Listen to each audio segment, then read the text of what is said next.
Welcome back to Dark Corner's Physical Media Reviews. Cool! I first encountered Russian science fiction film Kin-Dza-Dza at the Forbidden Worlds Film Festival. Lovely guys, please check them out. Where the presenter, whose name I forgot to write down, sorry, said that only a third of the audience would enjoy the film and the rest would regret even coming to the cinema. Certainly Kin-Dza-Dza is an acquired taste. I loved it then, I love it now, and so we're taking a look at the Blu-ray release that Deaf Crocodile was kind enough to send to us. When I last did a video about Kin-Dza-Dza, I said it was like C-3PO and R2-D2 never met Luke Skywalker, but stayed with the Jawas and spent the next 2¼ hours learning about their complex social structure. Ты тоже подсак!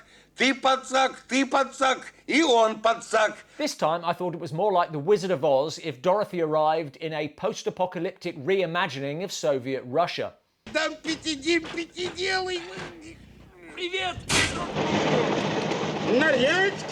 Both descriptions are equally valid while telling you very little about the film. The plot sounds basic enough.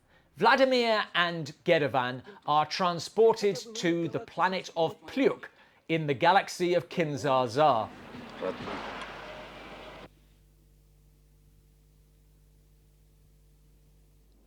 Значит, сработала эта хреновина. Best reaction ever. And after briefly thinking that they are still somewhere on Earth, Как странно. they try to get home, making friends and enemies along the way. Cool! That's it, and again does nothing to convey the batshit craziness in between as they learn the language, Cool! the rules, Так. and the social hierarchy. Должны делать вот так. They earn money as travelling entertainers, pushing the definition of the word entertainer, but the crowd goes wild. Cool! Making their way to the centre to get the gravit zapper they need to get home, it almost becomes a traditional adventure. Навались! There is no image that can actually convey Kin-Dza-Dza, but I do like the fact that if you haven't seen the film, then why there's a bell hanging down here, and that's actually what's hanging from his nose. And this is something that the lower social class of the Patzaks have to wear.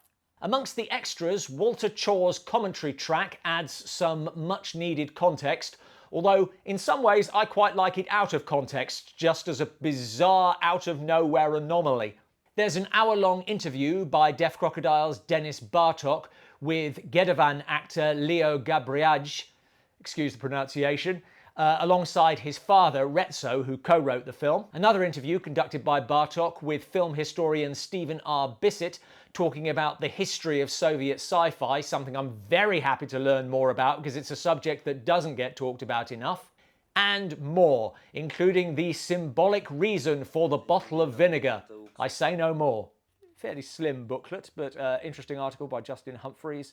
Mostly I think about the context of the film. I don't know a great deal about Russian cinema at the time, but according to Humphreys, then this is exactly as it feels, that it's kind of a bolt from the blue. This is not typical of Russian cinema. That's irreverence to it is not of a piece with stuff like Tarkovsky.